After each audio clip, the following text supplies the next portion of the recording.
नमस्कार दोस्तों, सारथी क्लासेस के यूट्यूब चैनल में आपका स्वागत है। दोस्तों, आज के वीडियो का हमारा टॉपिक है भारतीय संविधान की विशेषताएं, प्रस्तावना एवं इनके स्रोत। दोस्तों, इस वीडियो में हम संविधान की प्रमुख विशेषताएं और भी स्रोत देखेंगे जहां से संविधान के प्रमुख भागों को लिया गया है। साथ ही साथ हम लोग इसमें प्रस्तावना पर भी चर्चा करेंगे। तो आइए वीडियो शुरू करते हैं।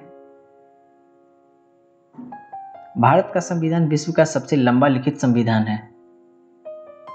भारत के संविधान ने अपने अधिकतर उपबंध विश्व के लगभग 60 देशों के संविधान से एवं भारत शासन अधिनियम 1935 से लिया है। भारत का संविधान न तो लचीला है और न ही कठोर, बल्कि यह दोनों का मिला जुला स्वरूप है। भारत का संविधान संघीय सरकार की स्थापना करता है। भारतीय संविधान में संघीय एवं गैर संघीय दोनों लक्षण विद्यमान हैं। भारत विभाज्य राज्यों का एक अविभाज्य संघ है। भारतीय संविधान ने अमेरिका की अध्यक्षीय प्रणाली के बजाय ब्रिटेन के संसदीय तंत्र को अपनाया है। संसदीय प्रणाली को सरकार का वेस्टमिंस्टर रूप या उत्तरदायी सरकार या मंत्रिमंडल सरकार के नाम से भी जाना जाता है। संसद की संप्रभुता का नियम ब्रिटिश संसद से जुड़ा हुआ है, जबकि न्यायपालिका की सर्वोच्चता का सिद्धांत अमेरिका के सर्वोच्च न्यायालय से लिया गया है। भारत में न तो संसद सर्वोच्च है और न ही न्यायपालिका, यहाँ दोनों के बीच संतुलन बनाया गया है। भारतीय संविधान द्वारा देश में एकीकृत न्यायिक व्यवस्था की स्थापना की गई है, जहां सर्वोच्च न्यायालय शीर्ष पर है। संविधान के तीसरे भाग में 6 मौलिक अधिकारों का वर्णन है। यह कार्यपालिका एवं विधायिका के मनमाने कानूनों पर निरोध की तरह काम करता है। यह प्रावधान अमेरिका के संविधान से लिया गया है। संविधान के चौथे भाग में राज्य के नीति निर्देशक सिद्धांत का उल्लेख है। इसका उद्देश्य भारत में एक कल्याणकारी राज्य की स्थापना करना है। यह प्रावधान आयरलैंड के संविधान से लिया गया है।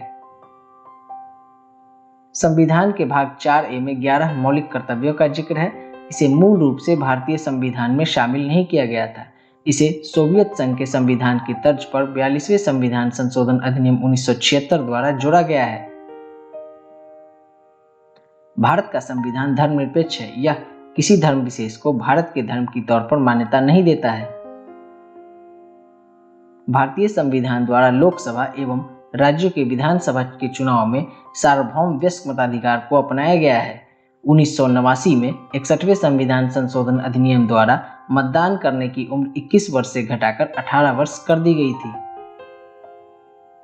भारतीय संविधान न केवल विधायिका, कार्यपालिका एवं न्यायिक अंग ही उपलब्ध कराता है, बल्कि केंद्रीय चुनाव आयोग, CAG, संघ लोक सेवा आयोग, राज्य लोक सेवा आयोग जैसे स्वतंत्र निकायों की भी व्यवस्था करता है।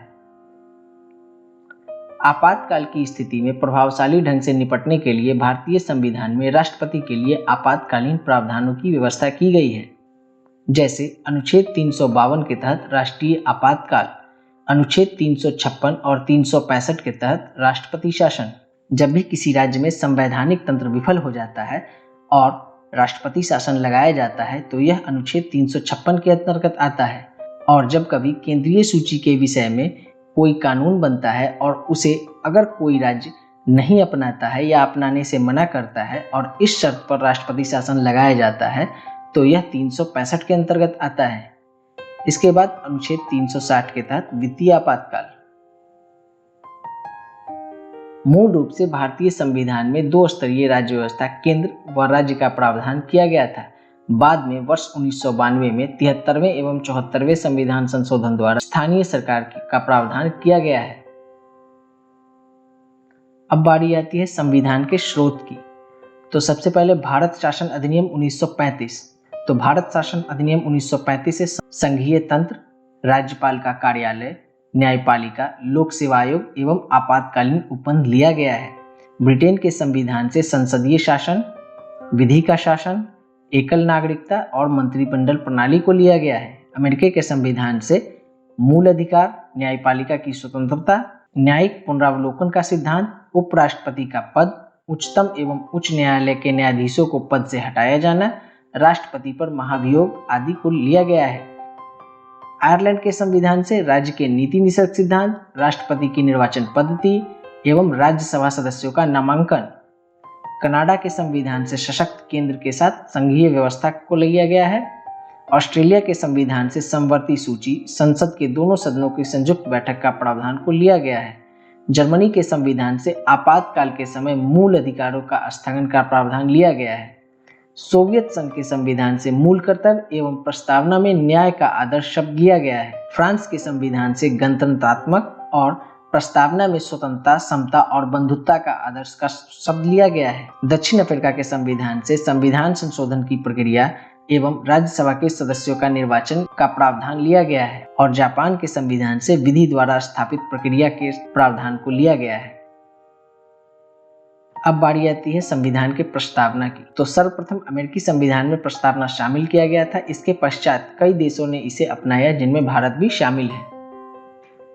प्रस्तावना संविधान के परिचय अथवा भूमिका को कहा जाता है। इसमें संविधान का सार होता है।